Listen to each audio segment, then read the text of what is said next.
Chapitre 1. Les invités à Harrowfield Grange. L'aube se profilait, pâle et incertaine, sur les champs vallonnés du Surrey. Une fine brume argentée, voilant les haies et dérivant paresseusement sur la pelouse. C'était une de ces matinées suspendues entre rêve et éveil, d'un calme tel que même les oiseaux hésitaient avant d'entonner leur chant habituel. Le capitaine Arthur Hastings, debout à la haute fenêtre de sa chambre d'amis, ne put s'empêcher d'éprouver un léger frisson d'impatience. Il avait toujours eu un faible pour les demeures de campagne, les longs couloirs, les rampes d'escaliers cirés, le subtil parfum de cire d'abeille et de lavande qui flottait dans les pièces. Et Harrowfield Grange ne faisait pas exception. Il avait été invité par son vieil ami, le colonel James Willoughby, qui avait récemment hérité du domaine d'un oncle excentrique. Hastings, qui n'avait pas revu Willoughby depuis plusieurs années, accepta l'invitation avec enthousiasme, ne s'attendant guère qu'à une agréable compagnie, des longues promenades à la campagne et les copieux repas qui faisaient la renommée des domaines anglais. Ce à quoi il ne s'attendait pas, en revanche, c'était à l'étrange mélange de tension et de secrets qui semblait planer sur les invités réunis à la grange. Au petit déjeuner, l'atmosphère était étrangement tendue. Madame Clarissa Willoughby, l'épouse élégante et quelque peu fragile de James, avait accueilli Hastings avec toute la grâce qu'on attend d'une hôtesse. Mais une certaine nervosité transparaissait dans la façon dont elle serrait et desserrait les mains. James lui-même, jovial et affable comme toujours, s'efforçait de détendre l'atmosphère, mais il était indéniable que quelque chose planait sous le vernis de la politesse. Hastings avait observé ses compagnons de table avec la légère curiosité qu'il imaginait propre à tout auteur de romans policiers. Bien qu'il ne fût pas détective, il se le rappelait sans cesse, surtout en présence de son brillant ami Hercule Poirot, il s'imaginait pouvoir pressentir le malaise des gens. Il y avait mademoiselle Eleanor Strickland, une femme d'une cinquantaine d'années, calme et aux cheveux d'acier, au regard sévère et aux yeux bleus perçants qui ne laissaient rien passer, était la gouvernante de Harrowfield Grange depuis de nombreuses années, ayant servi feu M. Willoughby pendant des décennies. Bien que respectueuse envers James, sa voix laissait transparaître une légère désapprobation, envers le nouveau maître ou envers ses fréquentations. Hastings ne pouvait encore le déterminer.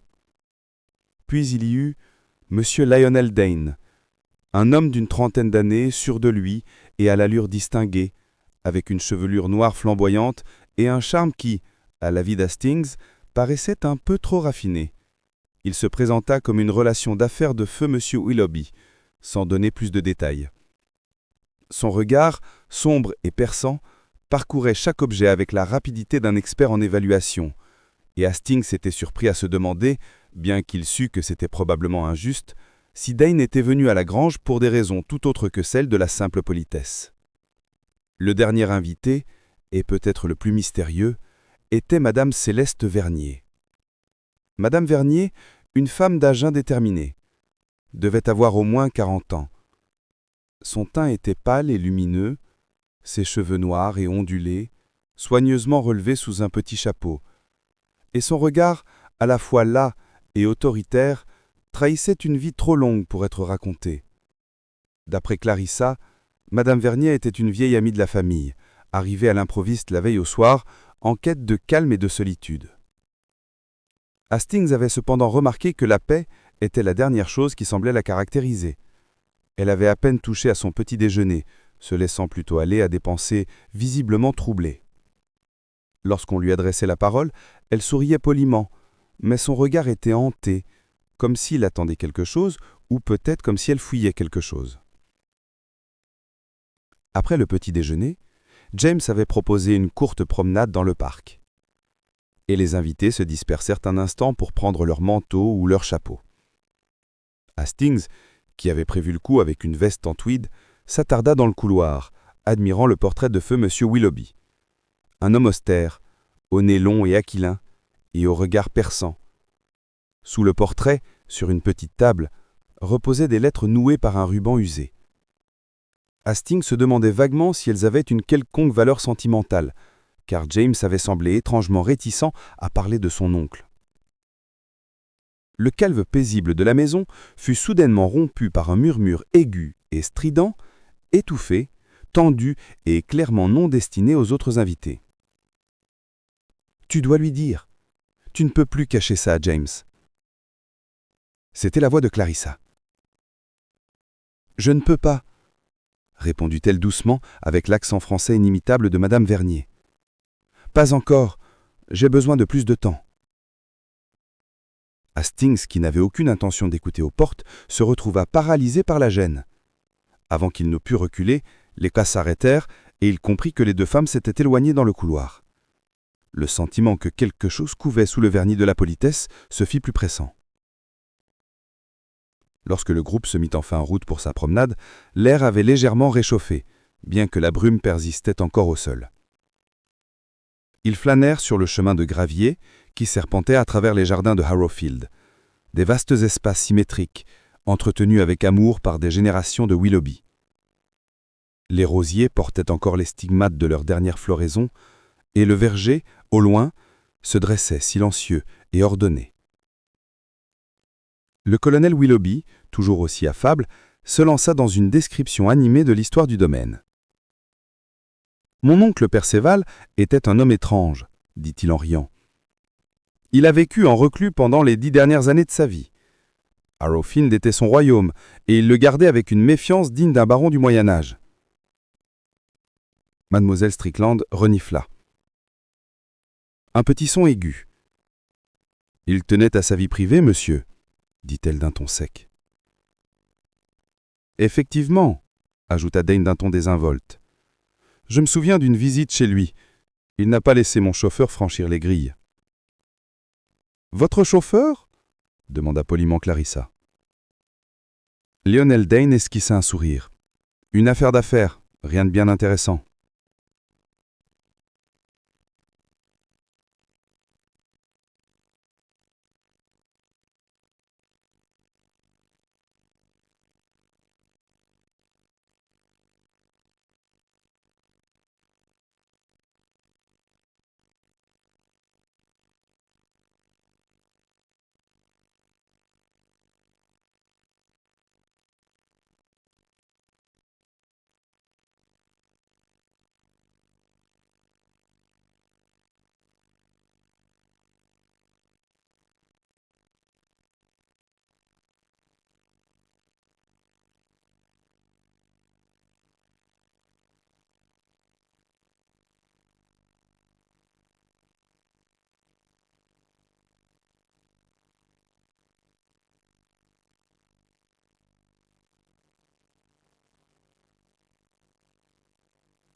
Chapitre 2.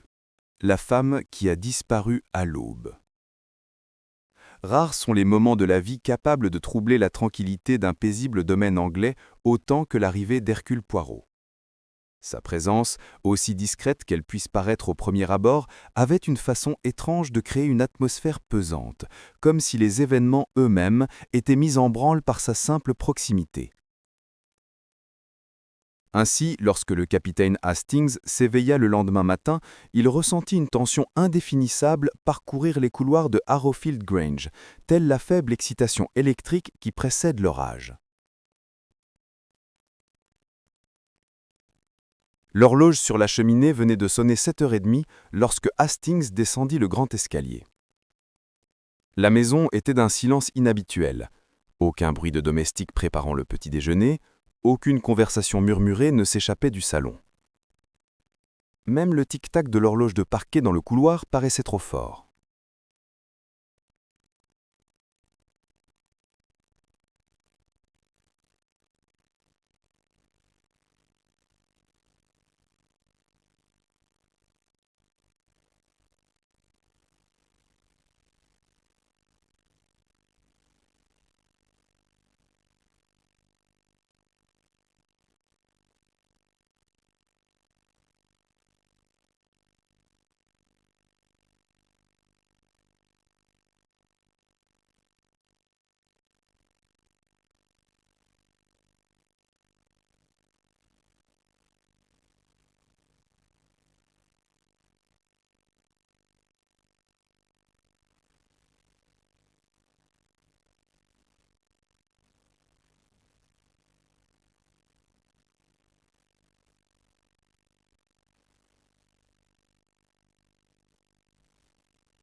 Chapitre 3.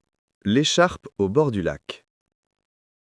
Le chemin qui menait de Harrowfield Grange au lac serpentait doucement à travers un étroit corridor d'ifs majestueux, dont les branches sombres s'entremêlaient si densément que seuls de fins rayons de lumière matinale filtraient à travers. Hastings marchait d'un pas vif aux côtés de Poirot, le cœur battant la chamade d'une angoisse qu'il ne parvenait pas à maîtriser. Clarissa Willoughby suivait de près, pâle et d'apparence fragile, tandis que le colonel Willoughby ouvrait la marche, les épaules raides et l'air sombre d'un homme se préparant au pire. La brume commençait à se dissiper, révélant le paysage par fragments lents et fantomatiques. Une haie scintillante, l'herbe étincelante de rosée, le faible miroitement du lac qui devenait visible à travers le voile blanc qui s'amincissait. Poirot, quant à lui, marchait d'un pas mesuré, sans hâte, délibéré, son regard absorbant chaque détail du chemin, du sol, des empreintes. Par intervalles, il s'arrêtait, s'agenouillait, examinait une brindille cassée ou une marque dans la terre, puis se relevait avec cette expression énigmatique que Hastings connaissait trop bien. Le regard qui disait que Poirot avait « J'ai remarqué quelque chose que les autres n'avaient pas remarqué ».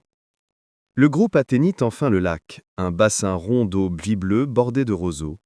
Quelques oiseaux aquatiques glissaient à sa surface, leur mouvement d'une sérénité troublante contrastant avec la tension palpable qui pesait sur les humains sur la rive. Deux jardiniers du domaine se tenaient près du rivage, chapeau à la main. L'un d'eux, un homme d'âge mûr à la barbe grisonnante, s'avança dès l'arrivée de Poirot. « Je vous demande pardon, monsieur, dit-il d'une voix légèrement tremblante, mais nous ne voulions pas y toucher à nouveau avant que vous ne l'ayez vu. » Poirot hocha la tête avec grâce. « Vous avez bien travaillé. Montrez-moi, s'il vous plaît. » Le jardinier conduit le groupe vers un bosquet de roseaux où la rive s'incurvait légèrement vers l'intérieur des terres. Là, prise dans les hautes tiges vertes et légèrement scintillantes de gouttelettes d'eau, pendait une longue écharpe en soie, d'un ivoire pâle orné d'une délicate broderie dorée sur les bords. Même de loin, Hastings reconnut qu'il appartenait à Madame Céleste Vernier. Poirot examina attentivement la scène. « Aucune terrure, » murmura Poirot. « Aucun accroc. L'écharpe s'est accrochée légèrement à... comme si on l'avait posée plutôt que traînée. » Hastings cligna les yeux. « Placée ?» Poirot ne répondit pas immédiatement. Au lieu de cela, il sortit une petite loupe de sa poche et se pencha en avant, ses yeux perçants scrutant chaque fil, chaque courbe du roseau. « Dites-moi, » dit-il doucement, « l'écharpe était-elle immergée lorsque vous l'avez trouvée ?» Le jardinier secoua la tête. « Non, monsieur. Juste mouillée par la rosée du matin, c'est tout. »« Ah ah !» dit Poirot doucement. Le colonel Willoughby semblait perplexe. « Mais que signifie cela, Poirot ?» Poirot se redressa en se poussiérant les mains. « Voilà, mon colonel, ce que nous devons maintenant déterminer. » Clarissa s'avança avec anxiété. « Monsieur Poirot, vous ne croyez pas, Madame Vernier, qu'elle... » Poirot leva doucement la main. « Madame, tirer des conclusions hâtées est le privilège de l'amateur. Hercule Poirot préfère parvenir à la vérité grâce à ces petites ségules grises. Elles ne sautent pas, elles avancent, pas à pas, avec ordre et précision. » Il se tourna une nouvelle fois vers l'écharpe, l'air pensif. Lorsqu'une personne s'avance dans l'eau avec l'intention de mettre fin à ses jours, elle ne laisse pas de vêtements délicats sur les roseaux du rivage. Elle s'avance vers les profondeurs. Elle ne laisse aucune trace. Les yeux de Clarissa s'écarquillèrent. Cela veut dire « Je crois, madame, que quelqu'un a voulu suggérer que madame Vernier est entrée dans le lac. » Un frisson parcourut l'échine de Hastings. « Poirot, dit-il en baissant la voix, vous croyez qu'il y a eu un acte criminel ?» Poirot lui lança un grave regard. « Mon ami, lorsqu'une femme disparaît sans son manteau, sans ses bagages, sans d'y ranger sa chambre, et qu'une simple perle qui n'est pas celle-ci mais celle d'une autre est retrouvée sous sa coiffeuse, il désigna l'écharpe, et que l'écharpe semble avoir été placée ici comme un indice de désespoir plutôt que d'être tombée par hasard. Alors oui, je crois qu'un acte criminel n'est pas seulement possible, mais probable. » Le colonel Willoughby prit une inspiration brusque. « Mais pourquoi, Madame Vernier, elle n'était l'ennemie de personne ici ?» Les sourcils de Poirot se levèrent imperceptiblement. « N'est-ce pas ?» Le silence retomba. Poirot se tourna vers Hastings. « Allons marcher, mon ami. Il y a beaucoup à considérer. » Tandis qu'il s'éloignait des autres, la voix de Poirot reprit son murmure d'enquêteur habituel. « Récapitulons, Hastings. Madame Vernier arrive à l'improviste la nuit dernière. Elle est anxieuse, troublée, peut-être même craintive. Elle recherche la solitude, mais elle est agitée. Miss Strickland l'entend quitter sa chambre à 5 heures du matin, mais ne l'entend pas revenir. » Hastings hocha la tête. « Exactement. Et puis, elle disparaît. » « Non, Hastings. Nous ne disons pas « elle est partie ». Nous disons plutôt « elle était destinée à partir ». Il y a une grande différence. Hastings fronça les sourcils. Poirot poursuivit. « La gouvernante, Miss Strickland, porte des boucles d'oreilles en perles. Il en manque une. Elle est retrouvée sous la coiffeuse de Madame Vernier. Comment est-elle arrivée là? Miss Strickland est-elle entrée dans la chambre, tôt ce matin? Ou hier soir? Dans quel but? » « Vous soupçonnez Miss Strickland? » Poirot haussa légèrement les épaules. « Hastings, je ne soupçonne rien. Je ne fais qu'observer. » Il marqua une pause, observant à nouveau le lac, et je note que cette écharpe est un message. Quelqu'un a voulu nous faire croire que Madame Vernier avait eu un accident, mais il s'est trompé. Comment ça? Poirot désigna délicatement les roseaux. La rosée, mon ami. Elle est épaisse, intacte, parfaite. Si l'écharpe était tombée naturellement, sous l'effet du vent ou de la main de la dame, elle serait froissée, alourdie, à moitié immergée, les roseaux courbés dessous. En revanche, voyez comme elle reste posée, en équilibre. Quelqu'un l'a posée. Ils rejoignirent le groupe où le visage du colonel Willoughby avait pris une teinte grisâtre. Poirot, si vous croyez que Madame Vernier a été blessée, alors quelqu'un dans ma maison, un de mes invités, Poirot posa une main compatissante à son bras. Colonel, nous n'accusons pas encore. Nous enquêtons. Clarissa semblait d'être point de s'évanouir. Voyant sa détresse, Hastings l'aida à s'asseoir sur un banc de stone. Poirot fit les 100 pas pendant un moment, puis prit la parole d'un ton sec. La première question à laquelle nous devons répondre est la suivante. Madame Vernier a-t-elle quitté la maison seule? Il se tourna vers les jardiniers. Vous patrouillez ces lieux. Avez-vous vu quelqu'un se promener ici tôt ce matin? Le vieux jardinier secoua la tête. Non, monsieur, pas une âme.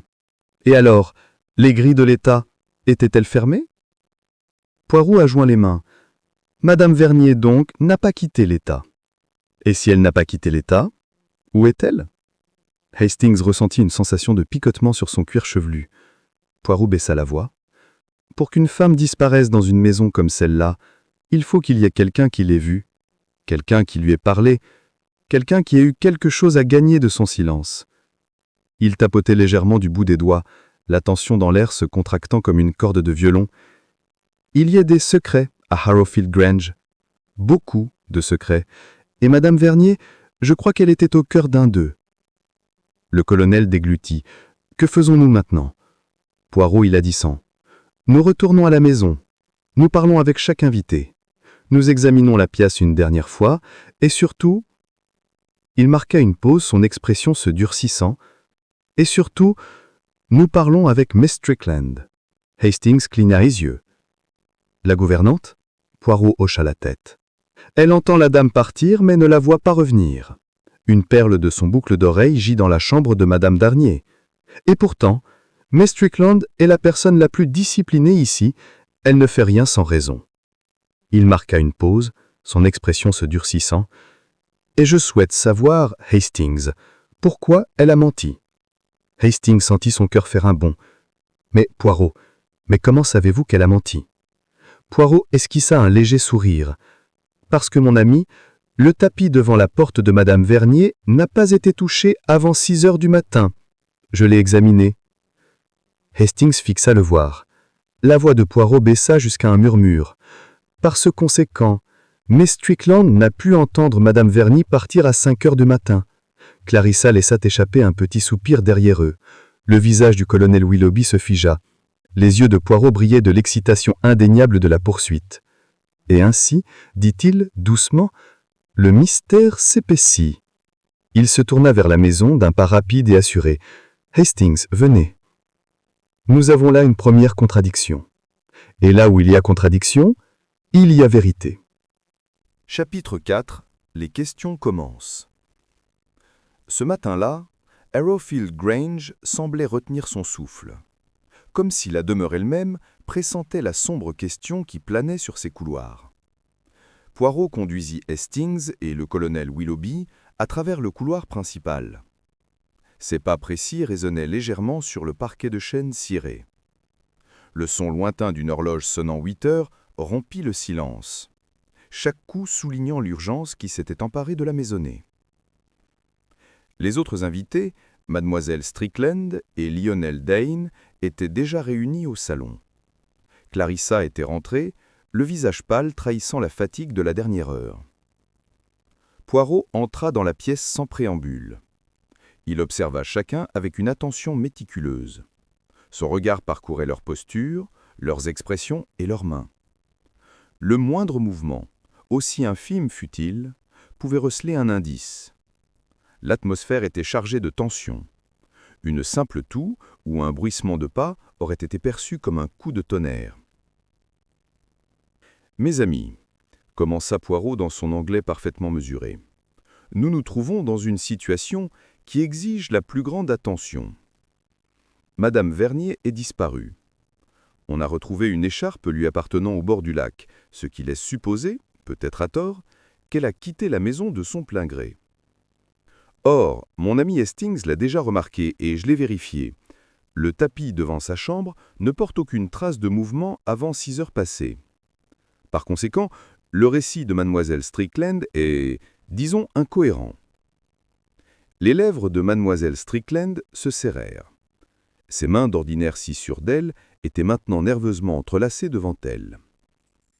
Le regard de Poirot se posa sur elle comme un projecteur à la fois doux et implacable. « Vous l'avez entendu partir à 5 heures, dit Poirot d'une voix calme. Mais nous savons maintenant que c'est impossible. Pourriez-vous nous expliquer, mademoiselle ?» La gouvernante se raidit.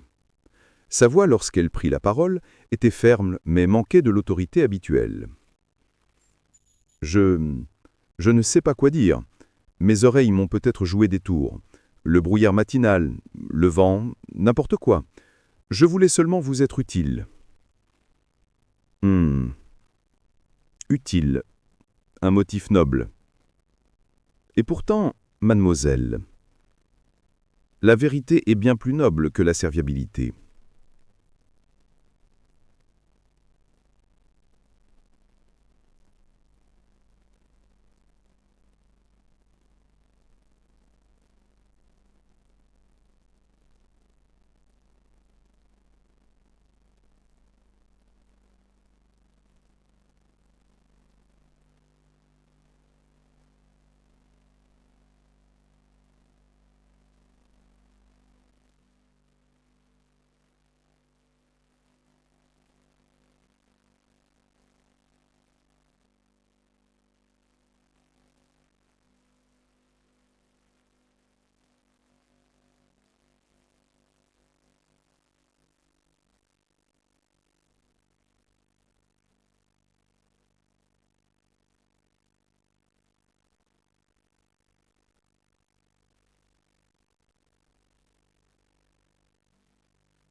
Chapitre 5. Les fausses pistes. Le soleil matinal inondait désormais de lumière les hautes fenêtres de Harrowfield Grange, projetant de longs motifs anguleux sur le parquet ciré du salon. Pourtant, malgré la clarté extérieure, l'atmosphère à l'intérieur de la maison restait pesante, chargée d'un malaise palpable. Invités et personnel semblaient se mouvoir avec une prudence extrême, comme conscients que chaque regard, chaque geste, pouvait être scruté et interprété comme un indice ou un aveu. Poirot, assis avec une posture impeccable dans un fauteuil à haut dossier près de la cheminée, joignit les mains en épi et laissa ses petites cellules grises mijoter en silence. Hastings, carnet à la main, était perché sur le bord d'un petit canapé, observant chaque mouvement, écoutant attentivement. Clarissa était assise en face, les mains sagement posées sur ses genoux, mais son regard trahissait une agitation qui la faisait paraître bien plus jeune que son âge. Mademoiselle Strickland se tenait près de la cheminée, raide comme un piquet, tandis que Lionel Dane, toujours imperturbable, s'appuyait légèrement contre le cadre de la fenêtre, son expression ne trahissant qu'une infime pointe d'impatience. Tous semblaient pressentir, sans oser le dire, que l'enquête avait déjà commencé, qu'ils l'approuvent ou non.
Chapitre 7.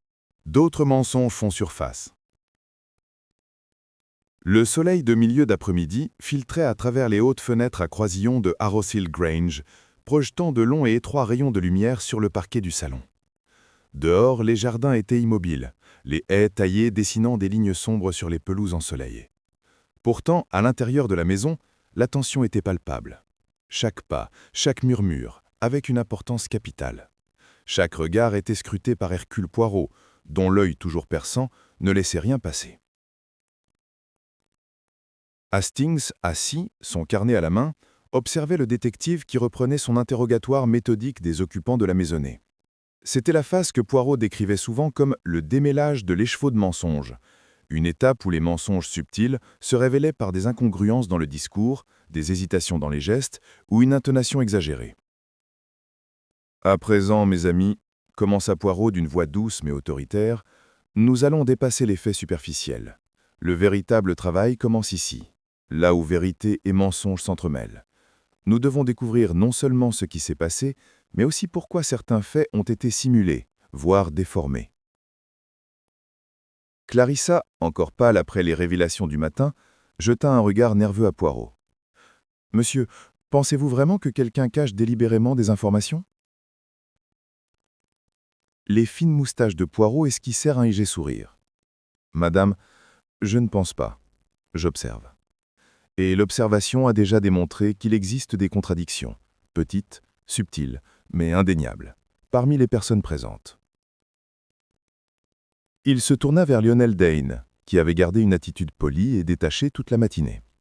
« Monsieur Dane, vous nous avez dit que vous aviez fait le tour des couloirs tôt ce matin et que vous n'aviez rien remarqué d'inhabituel. En êtes-vous certain ?» Dane inclina la tête.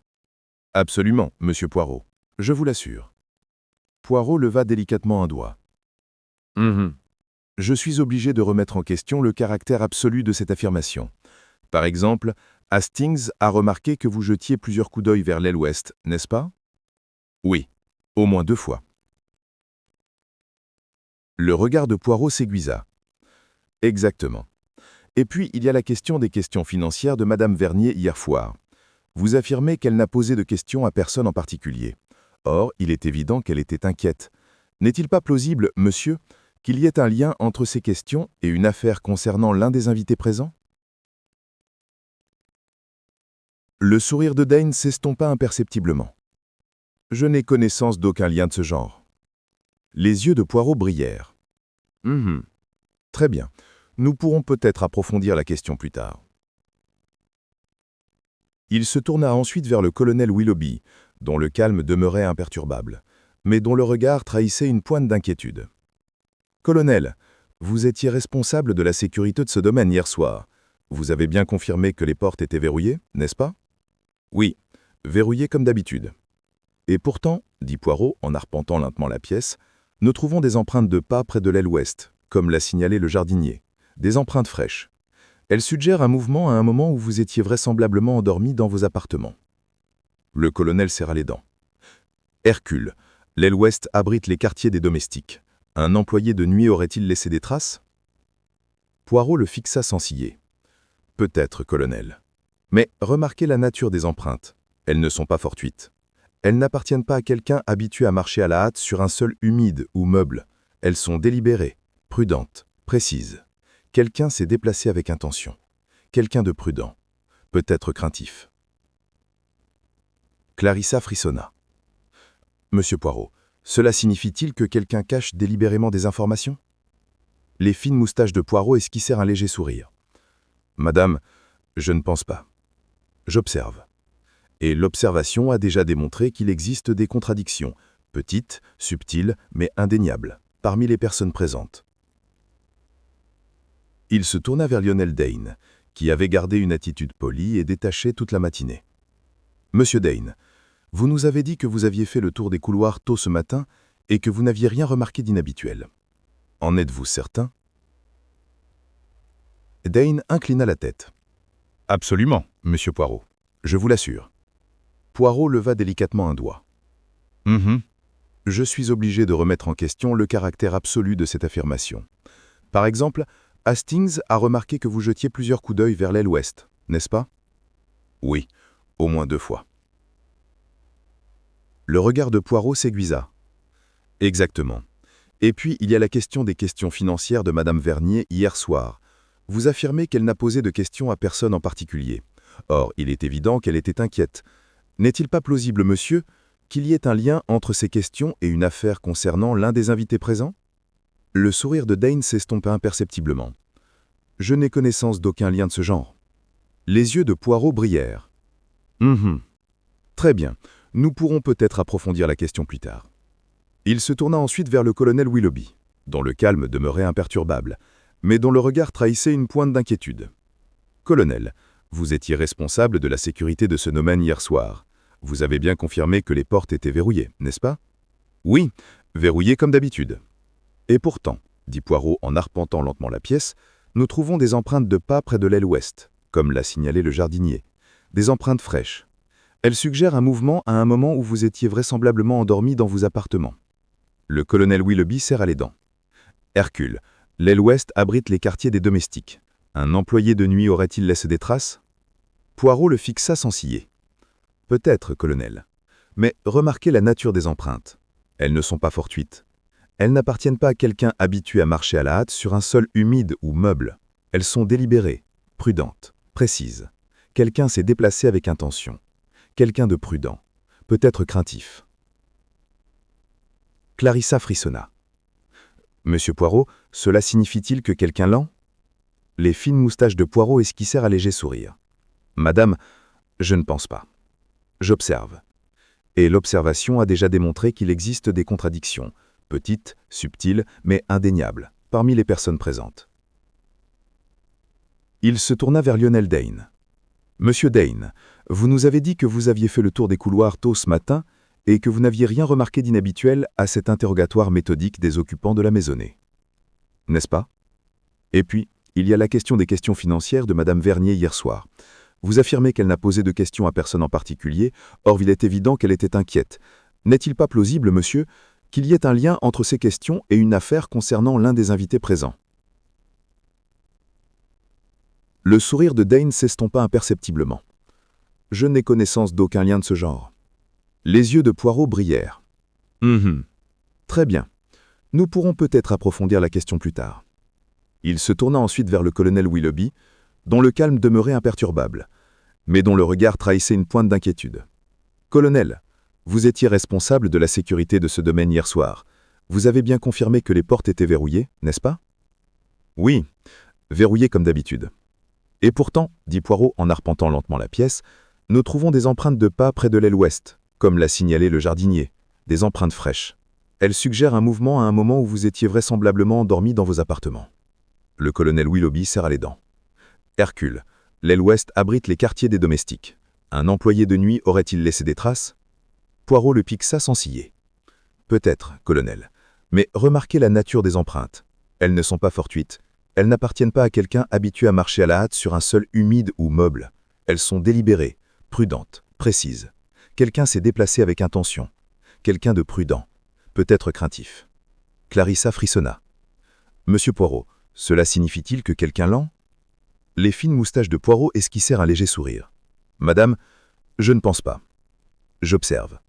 Et l'observation a déjà démontré qu'il existe des contradictions, petites, subtiles, mais indéniables, parmi les personnes présentes. Il se tourna vers Lionel Dane. Il se tourna ensuite vers le colonel Willoughby, dont le calme demeurait imperturbable, mais dont le regard trahissait une pointe d'inquiétude. Colonel, vous étiez responsable de la sécurité de ce domaine hier soir. Vous avez bien confirmé que les portes étaient verrouillées, n'est-ce pas? Oui, verrouillées comme d'habitude. Et pourtant, dit Poirot en arpentant lentement la pièce, nous trouvons des empreintes de pas près de l'aile ouest, comme l'a signalé le jardinier. Des empreintes fraîches. Elles suggèrent un mouvement à un moment où vous étiez vraisemblablement endormi dans vos appartements. Le colonel Willoughby serra les dents. Hercule, l'aile ouest abrite les quartiers des domestiques. Un employé de nuit aurait-il laissé des traces? Poirot le fixa sans ciller. Peut-être, colonel. Mais remarquez la nature des empreintes. Elles ne sont pas fortuites. Elles n'appartiennent pas à quelqu'un habitué à marcher à la hâte sur un sol humide ou meuble. Elles sont délibérées, prudentes, précises.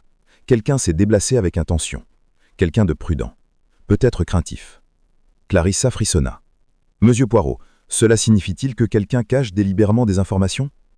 Les fines moustaches de Poirot esquissèrent un léger sourire. « Madame, je ne pense pas. J'observe.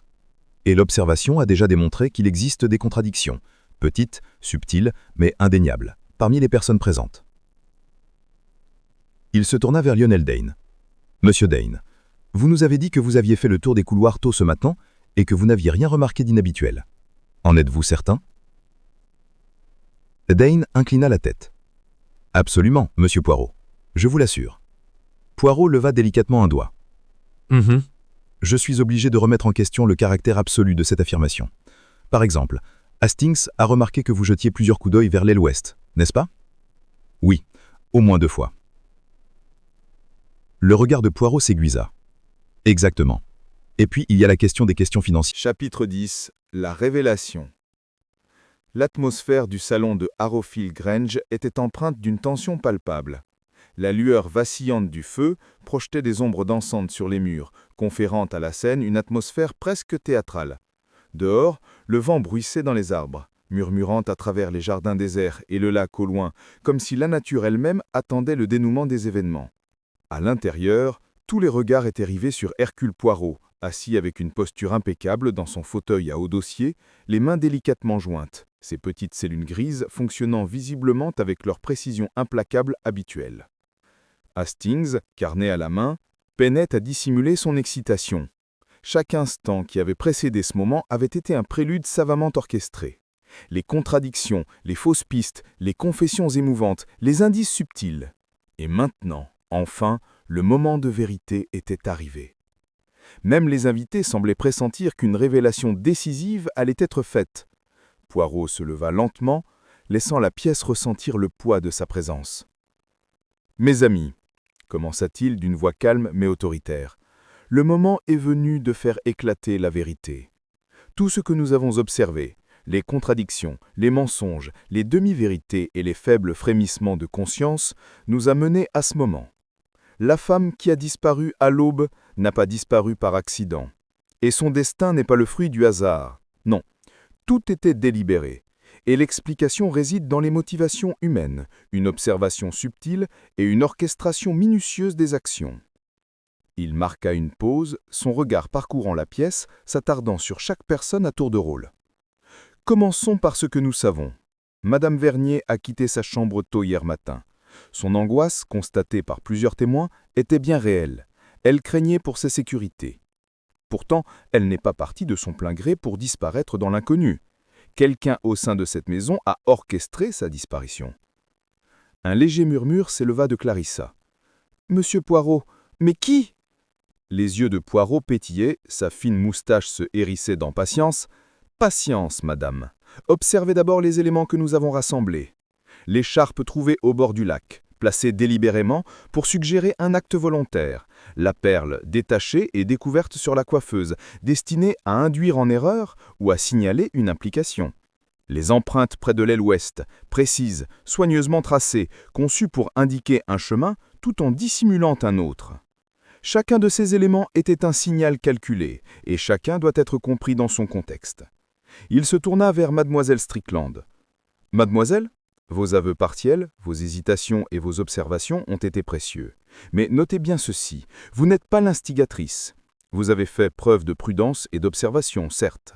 Pourtant, la véritable force motrice de ces événements agissait dans l'ombre. » Strickland déglutit, les mains crispées. « Alors, il y a quelqu'un ici? Quelqu'un parmi nous ?» Poirot inclina la tête. « Exactement. Et maintenant, nous devons examiner les motifs. Qui parmi nous avait une raison d'agir? Le désir de manipuler, de protéger ou de dissimuler un fait particulier? » Il se tourna vers Dane. « Monsieur Dane, on vous a vu parler avec Madame Vernier de la succession de son père. Vous affirmez que la discussion ne portait que sur des questions financières. Or, réfléchissez, l'angoisse de Madame Vernier était profonde, et elle cherchait des conseils, un soutien, une protection. Et en faisant cela, elle a involontairement révélé des informations qui ont fait d'elle une cible. » L'assurance imperturbable de Dane vacilla un instant, ses yeux se plissant légèrement. Le regard de Poirot, subtil mais perçant, ne manqua pas de le remarquer. À présent, reprit Poirot en arpentant la pièce avec une précision délibérée. Examinons le moment clé. Le couloir près de la chambre de Madame Vernier. Mademoiselle Strickland a aperçu une ombre. Quelqu'un est passé près de sa porte pendant la nuit. Qui était-il?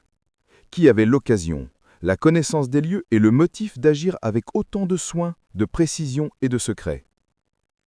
Il marqua une pause, laissant le silence s'étirer, créant une tension presque insupportable. Observez attentivement Hastings. L'alignement de l'occasion, du motif et de l'action, une seule personne réunissait ces trois éléments. Et cette personne, par la diversion calculée de l'écharpe, le placement délibéré de la perle et les pas prudents près de l'aile ouest, chercha à dissimuler son implication. Le regard de Poirot se fixa sur le colonel Willoughby. « Colonel, vous étiez vigilant dans l'exercice de vos fonctions. Vous auriez remarqué le moindre mouvement. Et pourtant, quelqu'un a agi délibérément à la faveur des premières heures du matin. Seule une personne maîtrisant parfaitement le timing, connaissant les habitudes et ayant une parfaite autorité sur la maison, pouvait agir avec autant de précision et de secret. Vous êtes discipliné, certes, mais la main invisible qui se cachait derrière ces actions exigeait non seulement de la discipline, mais aussi une compréhension intime de la peur et une perception aiguisée. Le colonel se remua sur son siège sans dire un mot. Le regard de Poirot se porta sur Dane et Clarissa, puis revint à la gouvernante. Nous venons maintenant à l'élément psychologique, la manipulation de la perception. Les fausses pistes, les aveux partiels, les indices subtils, tout était conçu pour tromper, faire croire à l'innocence et retarder la découverte. Et c'est là que réside le génie du coupable. Le regard de Poirot parcourut une fois de plus la pièce, pour finalement s'arrêter sur Dane. « Monsieur Dane, considérez l'ensemble des éléments. La conversation financière, l'anxiété de Madame Vernier, l'observation attentive des mouvements, le placement délibéré des objets. Chaque élément a été conçu pour induire les enquêteurs en erreur, protéger un secret et orienter le récit. » Le calme de Dane se brisa légèrement. Une infime lueur de malaise traversa son regard. Les fines moustaches de Poirot tressaillirent. « Ah, mes amis, observez, l'individu révèle la vérité en une fraction de seconde, dans l'hésitation, dans un léger tressaillement musculaire. Et maintenant, la dernière pièce du puzzle s'assemble. » Poirot se plaça au centre de la pièce, les mains jointes dans le dos. Madame Vernier n'est pas partie de son plein gré. Elle a été retenue par une personne de confiance chargée de la guider, quelqu'un qui cherchait à protéger un secret concernant son héritage et certaines vérités gênantes. Le déroulement des événements était précis. On l'a conduite hors de sa chambre tôt le matin, puis discrètement vers un lieu isolé du domaine, tandis que les fausses pistes, l'écharpe, la perle et les empreintes trompeuses étaient destinées à détourner l'attention. Il laissa ces mots résonner dans la pièce, ses petits yeux pétillants, et le responsable n'est autre que M. Lionel Dane. Le visage de Dane pâlit. « Monsieur Poirot, je... » Poirot leva délicatement un doigt. « Chut, monsieur. Permettez-moi de vous expliquer en détail. Votre motif était de vous assurer l'héritage de Madame Vernier, de contrôler le cours de ses décisions et de l'empêcher de révéler des informations qui pourraient compromettre vos plans. Les méthodes employées étaient méticuleuses. Observation, diversion et subtile manipulation psychologique. Chaque élément était calculé et pourtant, votre humanité vous a trahi par petits détails. L'hésitation, le faux pas imperceptible, la faible lueur de culpabilité ont révélé la vérité à l'observateur attentif. Hastings sentit la tension régner dans la pièce se dissiper dans un silence stupéfait. Même le colonel Willoughby parut momentanément sans voix, et Clarissa porta ses mains à sa bouche sous le coup de l'étonnement. Mademoiselle Strickland, soulagée de ne pas être impliquée, tremblait légèrement, encore marquée par la tension des dernières heures. Poirot s'approcha de Dane. « Voyez-nous, monsieur, le crime ne relève pas simplement d'une action, mais aussi de perception et de manipulation et de mise en scène savamment orchestrée des circonstances. Pourtant, aussi méticuleux soit-on, nul ne peut dissimuler entièrement la vérité lorsqu'elle est observée avec patience, discipline et intelligence. Les petites cellules grises révèlent tout ce que l'esprit cherche à cacher. » Dane perdit finalement tout son sang-froid. « Ce n'était censé qu'être temporaire. Je ne voulais pas que ce soit pire. Elle est sans sécurité, n'est-ce pas ?» L'expression de Poirot s'adoucit légèrement. « Vous êtes en sécurité, monsieur, car nous avons agi promptement. La justice ne se limite pas à punir les méfaits, mais à protéger aussi ceux qui pourraient encore être lésés par le secret ou la tromperie. Je me tourne vers l'assemblée, la voix calme, presque douce. Mes amis, le mystère est résolu. La femme disparue à l'aube a été retrouvée et mise en sécurité. L'écheveau complexe de mensonges et de tromperies a été démêlé grâce à une observation attentive, un raisonnement subtil et l'inévitable révélation des émotions humaines. Hastings griffonnait frénétiquement, peinant à croire la clarté que Poirot avait su tirer du chaos. Les mains de Clarissa tremblaient et même le colonel hocha légèrement la tête en signe d'approbation. Poirot, les mains jointes dans le dos, conclut « Écoutez, Hastings, la vérité est toujours présente. Elle peut se dissimuler derrière des couches de mensonges, de fausses pistes et de troubles émotionnels. Mais la patience, la discipline et un usage judicieux de vos facultés mentales garantissent que la vérité finira par éclater. Et quand elle éclate, la justice, la clarté et la compréhension en découlent. » Un silence recueilli s'abattit sur Harrowfield Grange. La partie, pour l'instant, était terminée. Les fils de l'intrigue s'étaient entremêlés pour former un tout cohérent. Et au centre de tout cela se tenait Hercule Poirot, serein, brillant et finalement triomphant, ses petites cellules grises ayant éclairé les zones d'ombre où la ruse humaine cherchait à se dissimuler. Chapitre 11. La réflexion. Le soir avait pleinement enveloppé Harrowfield Grange. La lumière dorée du crépuscule cédant la place à la fraîcheur argentée de la lune montante. Dans le salon, le feu crépitait doucement, projetant des ombres légères sur le parquet ciré et les hauts murs. Dehors, le vent bruissait dans les arbres, murmurant à travers les jardins déserts et le lac au loin, comme si la nature elle-même attendait le dénouement des événements. À l'intérieur, tous les regards étaient rivés sur Hercule Poirot, assis avec une posture impeccable dans son fauteuil à haut dossier, les mains délicatement jointes. Chapitre 12. Conséquences et tensions. L'atmosphère à Harrowfield Grange avait changé, mais la tension restait palpable. La révélation de la manipulation de Dane avait dissipé le danger immédiat, mais les répercussions émotionnelles de la matinée persistaient. Le salon, jadis lieu de conversation polie et d'observation attentive, vibrait désormais d'une intensité contenue, un mélange de soulagement, de suspicion persistante et de tension inexprimée qui accompagne la mise au jour d'une tromperie humaine. Clarissa était assise près du feu, les mains jointes sur les genoux. Plus tôt, elle était pâle, le souffle court, mais à présent une certaine force se dégageait de sa posture. Pourtant, elle ne pouvait s'empêcher de remarquer de subtils changements dans l'attitude des autres. Mademoiselle Strickland, bien que soulagée de savoir la jeune femme en sécurité, gardait les épaules tendues. Le colonel Willoughby, stoïque comme toujours, observait en silence depuis son fauteuil, son regard se posant de temps à autre sur Dane, dont le visage restait pâle et crispé, témoignant des épreuves de la matinée. Hastings, toujours observateur et observateur attentif, remarqua le subtil jeu des émotions. « Même une fois le danger passé, murmura-t-il à Poirot, on a l'impression que la maison retient son souffle. » Poirot, debout près de la fenêtre, les mains jointes dans le dos, hocha légèrement la tête. Hastings, c'est précisément ainsi que la vérité se révèle. La menace immédiate est peut-être écartée, mais les émotions humaines persistent, comme des échos dans une salle vide. Peur, colère, angoisse et soulagement s'entremêlent. Il faut toujours observer les conséquences, car elles révèlent souvent des vérités plus subtiles que l'événement lui-même. Clarissa parla doucement, en jetant un coup d'œil à Mademoiselle Strickland. « J'espère que vous n'êtes pas blâmée, Mademoiselle Strickland.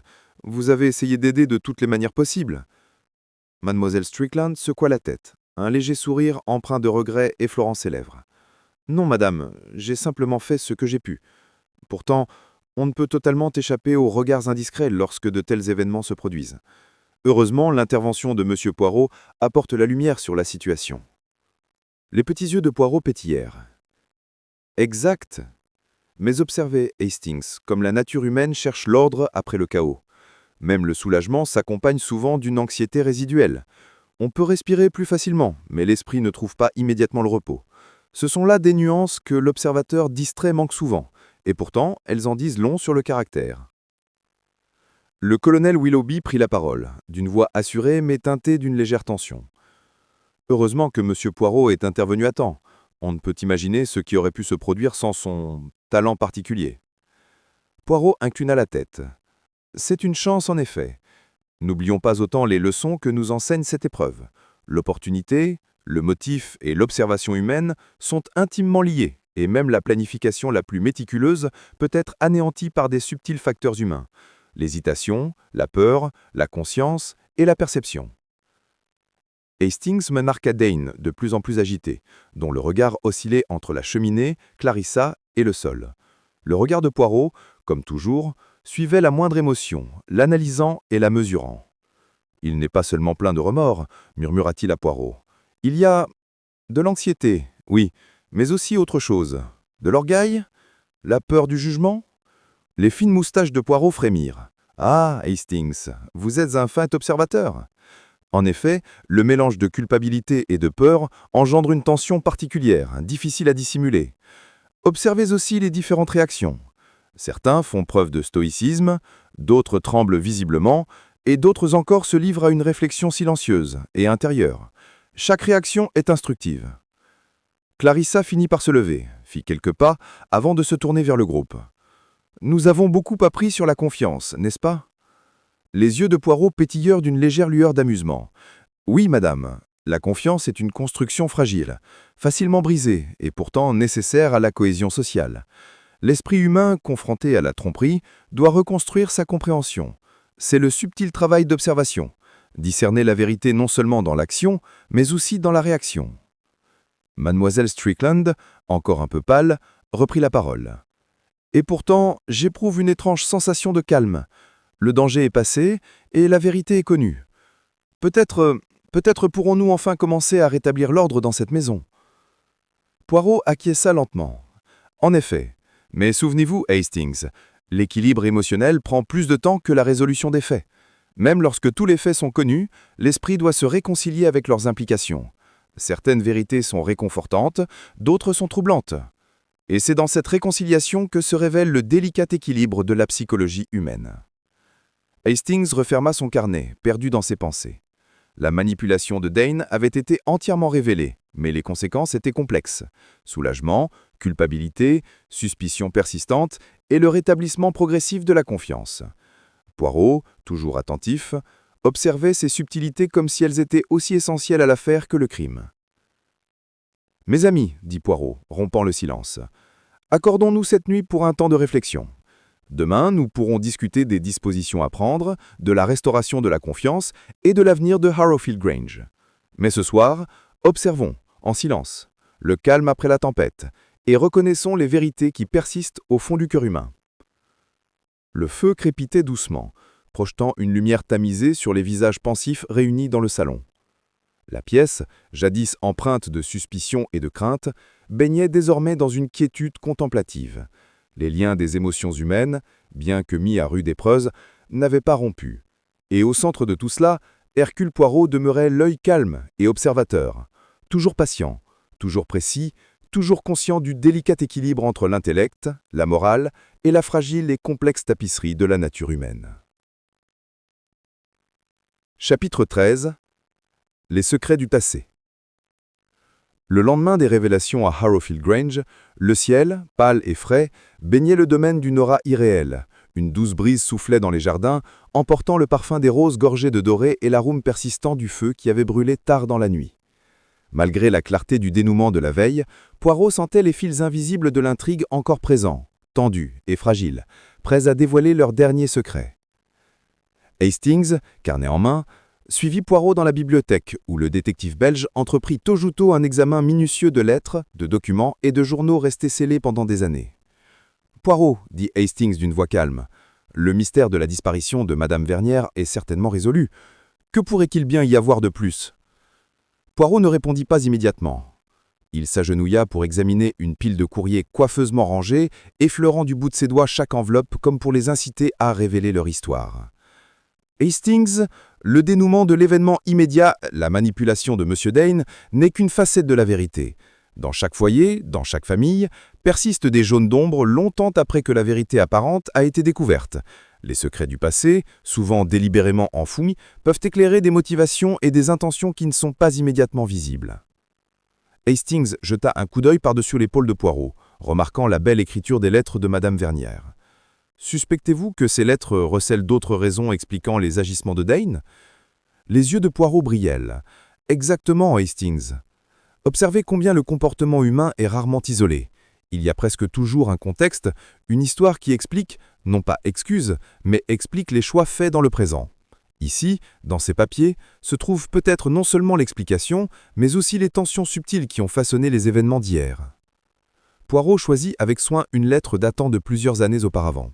L'encre était légèrement passée, l'écriture délicate et précise.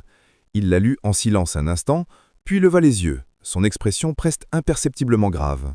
« Ah, Hastings, observez. On y trouve des allusions à des querelles financières au sein de la famille, à de vieux griefs et à des alliances tacites. Un nom revient sans cesse, Lionel Dane. Il semble que ses liens familiaux avec les affaires de Madame Vernière étaient plus complexes que nous ne pensions. Complexes en quel sens ? Je croyais qu'il n'était qu'un cousin éloigné. » Poirot secoua gentiment la tête.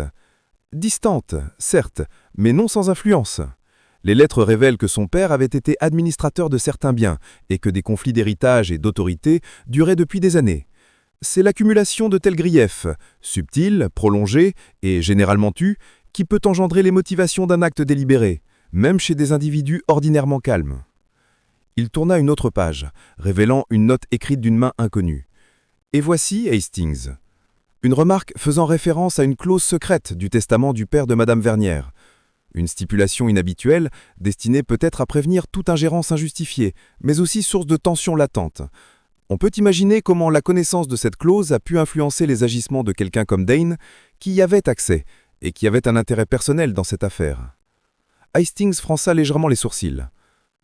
Les actes de Dane n'étaient donc pas impulsifs, ils étaient influencés par des problèmes familiaux de longue date. Poirot esquissa un sourire. « Exactement. Le comportement humain, mes amis, est rarement le fruit d'un seul instant. Il est chassonné par des années d'expérience, de ressentiment, de peur et d'attente. Et à cet égard, l'esprit doit considérer non seulement ce qui est visible, mais aussi ce qui se cache dessous, les motivations secrètes, les alliances enfouies et les griefs inavoués. » Le détective continua à feuilleter lettres et documents. L'un d'entre eux attira son attention. Une enveloppe adressée d'une main féminine et soignée, portant simplement la mention « à ouvrir à mon départ ». Il l'ouvrit avec la plus délicate extrémité, découvrant un billet flié et plusieurs photographies. Il lut le billet dans un silence, son expression se faisant plus grave. « Ah, Hastings. Observez, Madame Vernière avait anticipé d'éventuelles complications concernant sa succession et ses relations familiales. Elle a consigné ses inquiétudes, ses peurs et ses observations. Et plus révélateur encore, elle a noté les tensions latentes au sein de sa famille, notamment concernant Lionel Dane. Il semble qu'elle ait eu... Chapitre 14. Le deuxième indice. Le soleil de l'après-midi filtrait à travers les hautes fenêtres de Harrowfield Grange, projetant de longues ombres sur le parquet ciré de la bibliothèque. Malgré la clarté acquise lors des précédents chapitres de l'enquête, Poirot percevait un léger trouble dans le rythme habituellement paisible de la maison. C'était subtil, une tension latente que même les invités les plus attentifs auraient pu manquer. Pourtant, pour le détective belge, entraîné à déceler la moindre imperfection dans le comportement humain ou la plus infime irrégularité du monde physique, il était impossible de l'ignorer. Hastings, qui avait passé la matinée à répertorier les lettres et les documents découverts par Poirot, leva les yeux de ses notes tandis que le détective se déplaçait entre les étagères avec une précision calculée. « Poirot, vous semblez troublé, » dit-il avec prudence. « Je croyais que nous avions tout mis au jour. La supercherie de Dane, les griefs passés, les lettres de Madame Vernier, l'histoire semble complète. » Poirot marqua une pause, les mains jointes derrière le dos, les yeux plissés tandis qu'il scrutait la bibliothèque. « Ah, Hastings, vous avez raison de remarquer que l'événement principal est résolu. Pourtant, mes amis, la véritable nature d'un mystère réside souvent dans les petits détails négligés, les éléments qui ne se prêtent pas à une explication simple. Il ne faut jamais se contenter de l'évidence.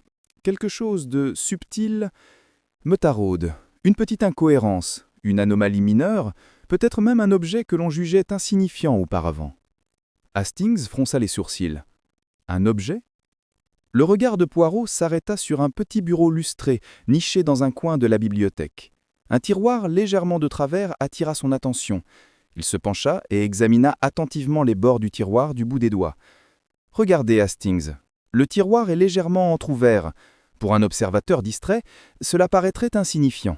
Pourtant, un examen minutieux de ces détails révèle souvent ce qui est pourtant évident. » Hastings se pencha vers Poirot qui ouvrait prudemment le tiroir. À l'intérieur, se trouvaient les plumes, les encriers et le papier habituel. Mais, tout au fond, partiellement simulé sous un buvard, se trouvait un morceau de parchemin plié que aucun des deux n'avait remarqué auparavant. Poirot l'en sortit avec une délicatesse extrême et le déplia. L'écriture était fine, élégante, et sans aucun doute celle de Madame Vernier elle-même. « Mon Dieu !» murmura Poirot. Un mot, et Hastings, pas un simple mot, mais un message subtil. Observez-en attentivement le contenu. Le message disait notamment « S'il devait arriver quoi que ce soit, la vérité sur mes actes se trouve dans la bibliothèque, près de la fenêtre ouest. Ne faites confiance qu'à ceux qui observent attentivement. Les ombres peuvent tromper, mais les détails ne mentent jamais. » Hastings cligna les yeux. « La fenêtre ouest, c'est de là que mademoiselle Strickland a vu l'ombre hier matin. » « Ah, exactement, Hastings. Et voilà le second indice. Le premier, la preuve visible de la manipulation de Dane, n'était que la surface. Ce mot dissimulé à la vue de tous révèle la subtile orchestration des événements et l'importance de l'observation. Madame Vernier, même sous la contrainte, avait anticipé la nécessité de laisser une trace pour un observateur attentif. Il nous faut maintenant déterminer la signification de la fenêtre ouest et son lien avec les agissements antérieurs de la maisonnée. Il se dirigea rapidement vers l'aile ouest, suivi de près par Hastings. La fenêtre donnait sur les jardins et offrait une vue dégagée sur le lac. Poirot examina minutieusement le rebord de la fenêtre, la serrure et le parquet environnant. « Regardez, Hastings. Les marques sont discrètes mais bien présentes. Des éraflures sur le bois, des zones légèrement décolorées sur le rebord de pierre. Subtiles, certes, mais ce sont les traces d'une présence humaine. Quelqu'un a manipulé la fenêtre, peut-être pour entrer ou déposer un objet. Cette subtilité révèle une connaissance de l'observation, une tentative de dissimulation en pleine vue. » Hastings fronça les sourcils. « Mais qui aurait bien pu laisser ça? Dane, mademoiselle Strickland ou quelqu'un d'autre ?» Poirot tapota ses doigts, pensif. « Ah, Hastings, voilà tout le mystère. Le second indice ne révèle pas seulement la personne impliquée, il révèle aussi le mode opératoire. Remarquez comment le mot était placé, soigneusement dissimulé mais découvrable par qui sait observer avec patience. C'est la signature de Madame Vernier, son intelligence laissant une trace à l'œil averti. Il ne s'agissait pas d'accuser, mais d'éclairer, de guider l'enquêteur vers la compréhension, même en l'absence de témoignage direct. Il nous faut maintenant déterminer la signification de la fenêtre ouest et son lien avec les agissements antérieurs de la maisonnée. Il se dirigea rapidement vers l'aile ouest, suivi de près par Hastings. La fenêtre donnait sur les jardins et offrait une vue dégagée sur le lac. Poirot examina minutieusement le rebord de la fenêtre, la serrure et le parquet environnant. « Observez, Hastings. Les marques sont discrètes mais bien présentes. Des éraflures sur le bois, des zones légèrement décolorées sur le rebord de pierre. Subtiles, certes, mais ce sont les traces d'une présence humaine. Quelqu'un a manipulé la fenêtre, peut-être pour entrer ou déposer un objet. Cette subtilité révèle une connaissance de l'observation, une tentative de dissimulation en pleine vue. » Hastings fronça les sourcils. « Mais qui aurait bien pu laisser ça? Dane? Mademoiselle Strickland ou quelqu'un d'autre ?» Poirot tapota ses doigts, pensif. « Ah, Hastings, voilà tout le mystère. Le second indice ne révèle pas seulement la personne impliquée, il révèle aussi le mode opératoire. Remarquez comment le mot était placé, soigneusement dissimulé mais découvrable par qui sait observer avec patience. C'est la signature de Madame Vernier, son intelligence laissant une trace à l'œil averti. Il ne s'agissait pas d'accuser, mais d'éclairer, de guider l'enquêteur vers la compréhension, même en l'absence de témoignage direct. Il nous faut maintenant déterminer la signification de la fenêtre ouest et son lien avec les agissements intérieurs de la maisonnée. Il se dirigea rapidement vers l'aile ouest, suivi de près par Hastings. La fenêtre donnait sur les jardins et offrait une vue dégagée sur le lac. Poirot examina minutieusement le rebord de la fenêtre, la serrure et le parquet environnant. « Observez, Hastings. Les marques sont discrètes mais bien présentes. Des éraflures sur le bois, des zones légèrement décolorées sur le rebord de pierre. Subtiles, certes, mais ce sont les traces d'une présence humaine. Quelqu'un a manipulé la fenêtre, peut-être pour entrer ou déposer un objet. Cette subtilité révèle une connaissance de l'observation, une tentative de dissimulation en pleine vue. » Hastings fronça les sourcils. « Mais qui aurait bien pu laisser ça? Dane? Mademoiselle Strickland ou quelqu'un d'autre ?» Poirot tapota ses doigts, pensif. « Ah, Hastings, voilà tout le mystère. » Le second indice ne révèle pas seulement la personne impliquée, il révèle aussi le mode opératoire. Remarquez comment le mot était placé, soigneusement dissimulé mais découvrable par qui sait observer avec patience. C'est la signature de Madame Vernier, son intelligence laissant une trace à l'œil averti. Il ne s'agissait pas d'accuser, mais d'éclairer, de guider l'enquêteur vers la compréhension, même en l'absence de témoignages directs. Il nous faut maintenant déterminer la signification de la fenêtre ouest et son lien avec les agissements antérieurs de la maisonnée. Il se dirigea rapidement vers l'aile ouest, suivi de près par Hastings. La fenêtre donnait sur les jardins et offrait une vue dégagée sur le lac. Poirot examina minutieusement le rebord de la fenêtre, la serrure et le parquet environnant. « Observez, Hastings. Les marques sont discrètes mais bien présentes. Des éraflures sur le bois, des zones légèrement décolorées sur le rebord de pierre, subtiles, certes, mais ce sont les traces d'une présence humaine. Quelqu'un a manipulé la fenêtre, peut-être pour entrer ou déposer un objet. Cette subtilité révèle une connaissance de l'observation, une tentative de dissimulation en pleine vue. » Hastings fronça les sourcils. « Mais qui aurait bien pu laisser ça? Dane, Mademoiselle Strickland ou quelqu'un d'autre ?» Poirot tapota ses doigts, pensif. « Ah, Hastings, voilà tout le mystère. Le second indice ne révèle pas seulement la personne impliquée, il révèle aussi le mode opératoire. Remarquez comment le mot était placé. Soigneusement dissimulé, mais découvrable par qui sait observer avec patience. C'est la signature de Madame Vernier, son intelligence laissant une trace à l'œil averti. Il ne s'agissait pas d'accuser, mais d'éclairer, de guider l'enquêteur vers la compréhension, même en l'absence de témoignages directs. Il nous faut maintenant déterminer la signification de la fenêtre ouest et son lien avec les agissements antérieurs de la maisonnée. Il se dirigea rapidement vers l'aile ouest, suivi de près par Hastings. La fenêtre donnait sur les jardins et offrait une vue dégagée sur le lac. Poirot examina minutieusement le rebord de la fenêtre, la serrure et le parquet environnant. « Observez, Hastings. Les marques sont discrètes mais bien présentes. Des éraflures sur le bois, des zones légèrement décolorées sur le rebord de pierre. Subtiles, certes, mais ce sont les traces d'une présence humaine. Quelqu'un a manipulé la fenêtre, peut-être pour entrer ou déposer un objet. Cette subtilité révèle une connaissance de l'observation, une tentative de dissimulation en pleine vue. » Hastings fronça les sourcils. « Mais qui aurait bien pu laisser ça? Dane, Mademoiselle Strickland ou quelqu'un d'autre ?»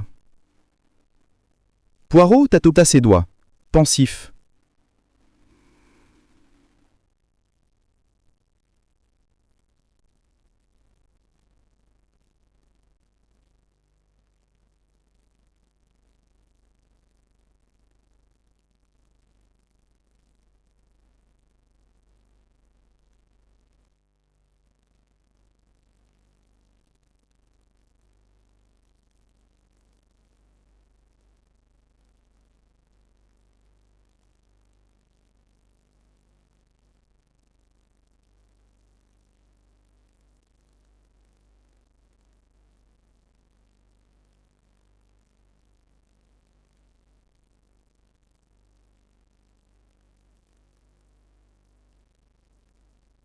Chapitre 17.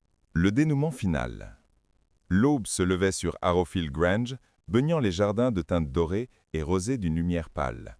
La demeure, bien que revenue à un semblant d'ordre après les événements dramatiques de la veille, conservait une atmosphère d'attente silencieuse.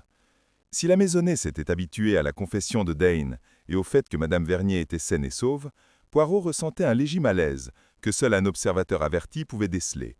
Un murmure d'un détail négligé, une ultime nuance à révéler. Hastings, carnet à la main, suivit Poirot dans la bibliothèque, où le détective porta aussitôt son attention sur la fenêtre ouest, baignée par la douce lumière du matin. « Poirot, » murmura Hastings, « il ne peut plus y avoir de surprise. Dane a avoué, les lettres sont expliquées, et Madame Vernier est saine et sauve. Que pourrait-il y avoir de plus ?» Poirot, les mains jointes derrière le dos, esquissait un sourire. Hastings, l'esprit humain est un labyrinthe, et la vérité s'aventure rarement sur un chemin unique. Même après les aveux, subsiste le domaine subtil du détail, la nuance négligée, la trace inaperçue, le micro-événement susceptible de bouleverser notre compréhension des événements. Il faut examiner attentivement, car les neurones ne cessent jamais de travailler. Il s'agenouilla près de la fenêtre et passa un bois sur le rebord. Observez, Hastings. Les rayures, la décoloration, les légères irrégularités du bois. Nous les avons déjà remarquées, mais il y a autre chose. Quelque chose que l'œil humain pourrait juger insignifiant, mais pas celui d'un détective. Hastings se pencha en avant, perplexe. Encore? Mais nous avons tout examiné attentivement hier. Les petits yeux de Poirot pétillèrent. Exactitude. Et c'est là que réside le piège, Hastings. On peut observer attentivement et pourtant négliger l'interaction des actions séparées. Examinons la séquence, minute par minute. Il étala ses notes sur le sol, traçant une chronologie précise. À 6h15 précise, un mouvement a été remarqué près de la fenêtre ouest. À 6h17, une ombre a traversé le couloir. Dane, comme il l'a avoué, a manipulé les événements entre 6h18 et 6h25. Pourtant, un détail demeure inexpliqué. Une légère odeur de Cologne irrégulière, accompagnée d'une subtile marque sur la moquette, comme si quelqu'un s'était arrêté un instant avant de s'éloigner. Voilà, Hastings, l'indice qui a échappé à tous hier. Hastings fronça les sourcils. Quelqu'un d'autre était là? Un autre participant? Poirot secoua doucement la tête. Pas un autre participant dans le sens criminel du terme, mais un autre acteur tout de même, quelqu'un dont la présence a levé l'ambiguïté et qui influençait les calculs de Dane sans intention de tromper. Il se leva, désignant le petit bureau près de la fenêtre. Hastings, souviens-toi du mot caché sous le buvard, celui qui demandait d'observer attentivement près de la fenêtre ouest. Ce mot attirait l'attention sur les ombres, sur les détails infimes et sur le déroulement des événements. Qui l'a déposé? Madame Vernier elle-même. Et qui, à l'insu de Dane, a suivi ses instructions au plus vite. Les yeux d'Hastings s'écartèrent. Mademoiselle Strickland? Les moustaches de Poirot frémirent. Oui, Hastings. Mademoiselle Strickland avançait silencieusement dans le couloir, observant, peut-être uniquement dans le but d'assurer la sécurité. Ses pas, sa présence attentive, créaient ces micro-événements que Dane n'avait pas pris en compte, des subtiles perturbations de lumière, d'ombre et de rythme qui influençaient sa perception et son timing. Dane croyait manipuler entièrement les circonstances, alors qu'il agissait dans un cadre subtilement façonné par la prévoyance de Madame Vernier et la vigilance silencieuse de Mademoiselle Strickland. Hastings hocha doucement la tête, commençant à saisir la finesse de l'intuition de Poirot. Le rebondissement final, ce qui éclaire complètement la situation, c'est que les actions de Dane n'étaient pas autonomes. Elles étaient influencées, à l'insu de son esprit, par des présents subtils et des arrangements préalables. Poirot inclina la tête. Exactement. Le dénouement est rarement spectaculaire dans le sens théâtral du terme. Il est subtil, presque imperceptible, mais il transforme notre compréhension. Le déroulement des événements était à la fois orchestré et guidé. La manipulation de Dane, la clairvoyance de Madame Vernier, la vigilance de Miss Strickland et l'imprévisibilité inhérente au comportement humain se sont conjugués pour produire le résultat observé. Tout semble résolu, mais une véritable compréhension exige de reconnaître l'orchestration sous-jacente. Il se dirigea vers le centre de la pièce, arpentant lentement la pièce. Observez, Hastings, la beauté de l'intelligence humaine et de la moralité. Dane agit par peur et par désir de contrôle. Madame Vernier a agi par prévoyance et prudence. Mademoiselle Strickland agit par observation consciencieuse. Et le dénouement final, Hastings, est né de l'interaction de tous ces facteurs, une interaction imperceptible aux yeux des observateurs occasionnels, mais pleinement révélée aux détectives méticuleux. Hastings griffonnait frénétiquement dans son carnet, remarquant la subtilité et le génie de la révélation finale de Poirot. C'est remarquable, Poirot. Même après les aveux, il faut comprendre l'influence involontaire d'autrui pour saisir toute la vérité. Les actions de Dane semblent calculées, et pourtant elles étaient guidées par des forces invisibles. Poirot esquissait un sourire. Oui, Hastings, et c'est là toute la leçon. Le crime, l'observation et la morale ne sont jamais isolés. Chaque action, même apparemment autonome, interagit avec des forces environnantes, psychologiques, éthiques et circonstancielles. Pour percevoir la véritable séquence, il faut considérer non seulement l'action directe, mais aussi les influences subtiles. C'est là l'élégance de la complexité humaine et la raison pour laquelle nos petites cellules grises sont indispensables. Il marqua une pause, contemplant par la fenêtre les jardins qui scintillaient sous la lumière matinale. « Mes amis, le dénouement est une leçon d'humilité, tant pour le criminel que pour l'observateur. Le criminel se croit tout-puissant. Le témoin, lui, présume la clarté. Pourtant la vérité est complexe, nuancée, façonnée par des forces invisibles. La compréhension exige patience, attention et intelligence. Et maintenant, Hastings, nous comprenons parfaitement le déroulement des événements, le crime, la manipulation, l'observation et le dénouement, tout éclairé par une présence subtile et une clairvoyance remarquables. » Clarissa, qui était entrée discrètement dans la discussion, expira doucement. Alors, même après les aveux de Dane, le dénouement dépendait de tout le reste. Nous avons tous, sans le savoir, contribué au cours des événements ? Poirot se retourna, les yeux pétillants. Exactement, madame. La moralité, l'observation, le courage et la prudence s'unissent pour produire des résultats qui dépassent la simple somme de leurs actes. Voilà le dénouement. La résolution ne se résume pas à des aveux, mais à la compréhension du contexte invisible dans lequel l'action s'est déroulée. La tâche du détective n'est pas seulement de résoudre le crime, mais de percevoir ses courants invisibles et de les éclairer. Hastings se laissa aller en arrière, songeur. C'est presque poétique, Poirot. La solution est à la fois factuelle et philosophique, une parfaite illumination de la nature humaine. Les moustaches de Poirot frémirent un peu. Oui, Hastings, le crime n'est jamais qu'un simple fait. C'est un mélange de psychologie, de morale et de circonstances. Et ce n'est que par une observation attentive, une analyse subtile et une réflexion patiente que l'on parvient à la compréhension ultime, le dénouement final, où la compréhension dépasse la simple confession. Il dirigea de nouveau vers la fenêtre, contemplant les jardins scintillants et le lac paisible au loin. Hastings, observez comment la clarté ne naît pas de l'acte seul, mais de l'interaction des actions, de la prévoyance et de la vigilance morale. Le dénouement est rarement spectaculaire en soi, c'est la révélation discrète qui transforme la confusion en compréhension et le doute en intuition. Hastings referma son carnet, partagé entre admiration et soulagement. « Je crois que je comprends maintenant, Poirot, pourquoi vous parlez des petites cellules grises avec tant de respect. Elles ne sont pas simplement des instruments de détection, mais des outils de la compréhension humaine. » Exactement, Hastings.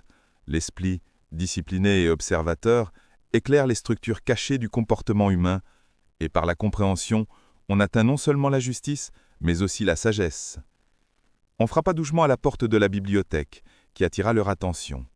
Madame Vernier entra, calme et sereine, mais avec une lueur de soulagement sur son visage. « Monsieur Poirot, je ne saurais trop vous remercier, non seulement d'avoir résolu l'énigme, mais aussi de nous avoir révélé à tous les vérités de la nature humaine. C'est une leçon que je n'oublierai jamais. » Poirot inclina poliment la tête. « Madame, le rôle du détective n'est pas seulement de résoudre l'énigme, mais de l'éclairer. Vous avez agi avec clairvoyance et prudence, d'autres ont observé et se sont retenus, et de la confluence de ces actes subtils est née la résolution. Voilà, madame, l'art de l'observation humaine, guidé par la conscience et la raison. » Le détective se leva enfin, ses fines moustaches frémissant légèrement de satisfaction. Il se dirigea vers la porte et se tourna vers les membres de la famille réunis. « Mes amis, la morale de notre histoire est simple, mais tout en cieliard. La vérité, l'observation et la conscience sont indissociables. Lorsqu'on agit avec prudence, lorsqu'on observe avec soin et lorsqu'on réfléchit avec honnêteté, le chemin à travers les zones d'ombre de l'incertitude se révèle. » Hastings, s'approchant de Poirot, murmura « Et nous partons, n'est-ce pas ?» Poirot esquissa un sourire. « Oui, Hastings, le travail des petites cellules grises est sans fin, mais la maisonnée de Harrowfield Grange peut maintenant jouir d'une paix acquise par la réflexion, le courage et la vigilance morale. » Après un dernier signe de la tête à chacun des membres de la maisonnée, Clarissa, Miss Strickland, le colonel Willoughby, Dane et Madame Vernier, Poirot et Hastings s'en allèrent. Le soleil, projetant de longs rayons dorés sur le domaine, semblait illuminer non seulement les jardins et le lac, mais l'harmonie retrouvée des relations humaines au sein de la grange. Dehors, tandis qu'ils se dirigeaient vers la voiture qui les attendait, Hastings observait Poirot